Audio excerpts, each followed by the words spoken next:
I have to take this little button off. This is from Rusty Warren, and I'm not sure. I'll have to analyze it, make sure it's okay, because sometimes Rusty gets a little bit risque. Rusty, welcome back to Open House. Thank you. It's good to see you. Rita. What have you been doing? I haven't seen you in a long time. Well, I haven't seen you since you cut your hair, Mrs. Hayes. It's absolutely Thank adorable. you very much. I like it too. Thank you. And what I've been doing, let's see, I finished Las Vegas in January at the Aladdin Hotel. Can I say this? Rusty was recently nominated as one of the top 5 comedians of the year by the Las Vegas Variety Guild.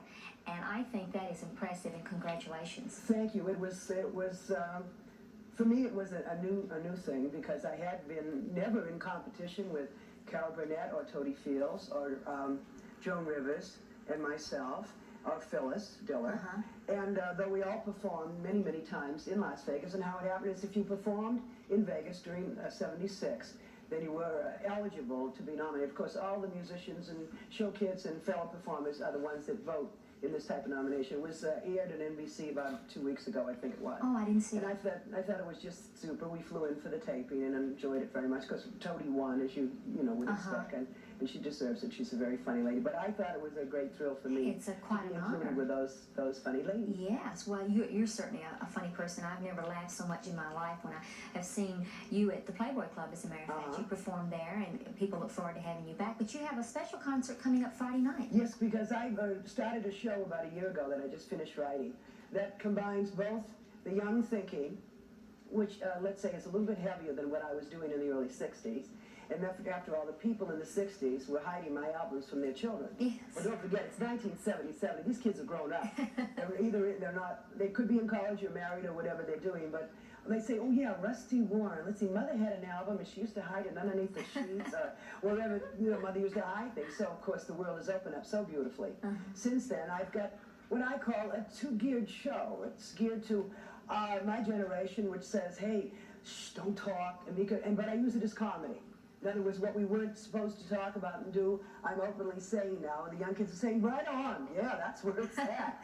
So, of course, the students at the colleges get in for student price with their cards, and everyone else is $5. Where is it going to be? And we're going to be at Scottsdale Center for the Arts, Friday night at 8 o'clock, one show only, and there's going to be a rap session at the end of the show, which means open sesame, whatever you want to say. Of course, the dignity of the question naturally will be considered, but whatever they want to talk about. And don't forget, we've got 2 generations in that audience.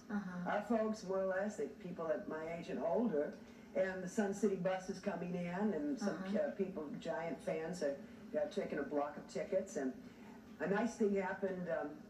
Dave Spradling, I always pronounce his name, at Doubletree Inn in the Cork Tree down at right across from the Scottsdale Theater.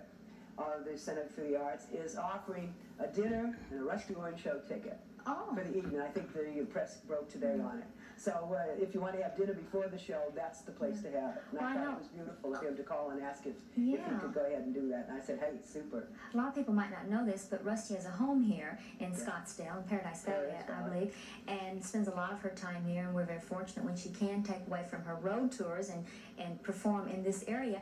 Rusty, you mentioned to me something about an interesting concept for entertainment with video cassettes. Can we talk about that? Well, video cassette is a new enterprise right now. It's new to the point because the government or the laws have not governed the royalty situation with people performing, such as records receive royalties on the songs of people, the writers who do the songs, that great singers will sing the Frank Sinatra gets royalties to so-and-so for singing the song, etc.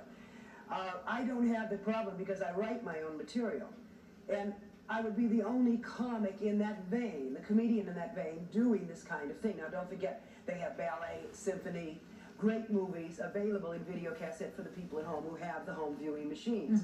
And my mother just bought me a new machine for my birthday. That was Sunday, March 20th. Congratulations. And mother brought me a new machine for videotaping. And I said, there's an idea. Now, Rusty Warren sells albums. That's fine.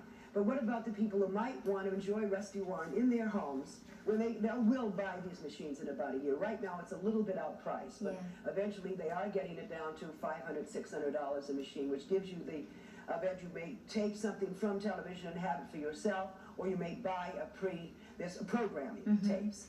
And Rusty Warren would be on the programming tapes with the rest of the things that they offer, including movies, naturally. And it would be an hour show. I don't know. I think I may be taping it in the East. I start my tours in April. And I'll be going to the Davenport dinner theaters, the Chateau de Villes in New England, the dinner theaters, and the concerts in one in Pittsburgh and one in Southern Illinois at the colleges. So I have two different type shows going, but I'm going to combine them. The Scottsdale Center for the Arts is going to be the combined show. Part of it is the college show they do, and part of it is nightclub show, put together in a concert fun evening. And I hope the people that haven't already got their tickets get a chance to get down and get some seats. Every seat in that house, you know, is good. Where are the tickets available? Where are the tickets available? At Scottsdale Center for the Arts, they have some excellent seats available now. Bill's Records and Diamond Selector Seat. Yeah. Rusty, I'm just sitting here flashing on something that I know that you've been successful for many years.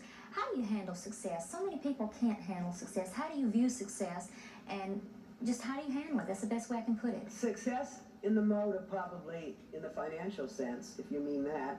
The emotional and personal success, I've been terribly lucky. I'm in a field that has never been so grandly exploited, such as the television media can eat you up alive, as you know, in the Nationals, as a comedian.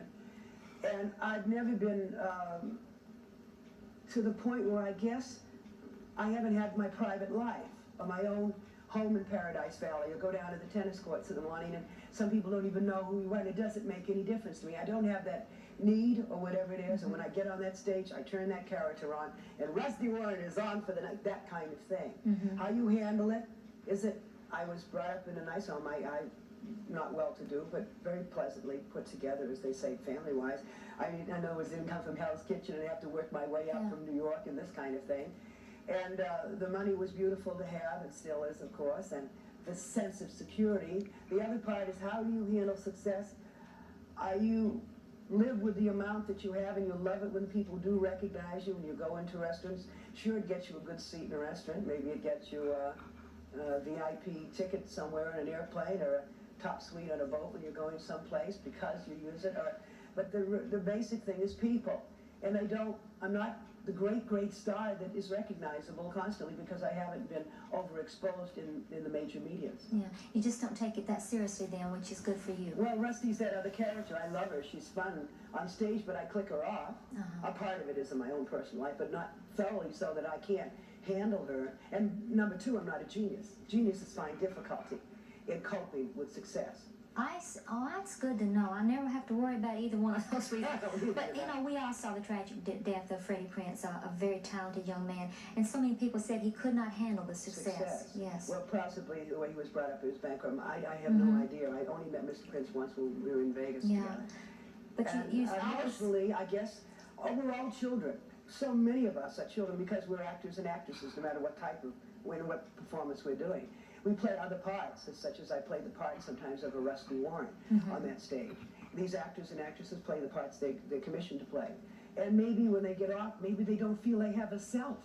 Yes. Maybe they do not feel they have a self, a person they can say, hey, I like me. I don't dislike me at all. I like me very much. I'm not beautiful. I'm not svelte and magnificently tiny and thin, or I never have been, and I'm worse now. I'm just to the point that, hey, I dig me. I mean, you know, accept it. You either like it or don't. You look at yourself and say, I like me. Then you can permit someone else to like you. That's right. And that's the beautiful part of being able to throw out part of that personality of yourself onto a stage or a camera. Mr. Prince couldn't do it. The success was too big.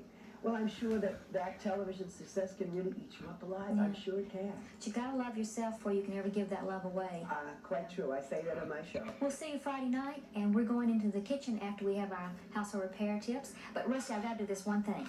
Can camera get close?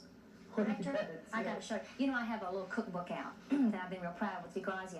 We got an order for a cookbook today, and this envelope says that this order came off of Air Force 2. The Vice President of the United States has ordered Vigrazia Mexican cooking. Well, that's what I thought. Actually, it's an envelope from the airplane, but I have got to check this out. That's the Vice President. That's the seal right there. And that right there says Air Force 2.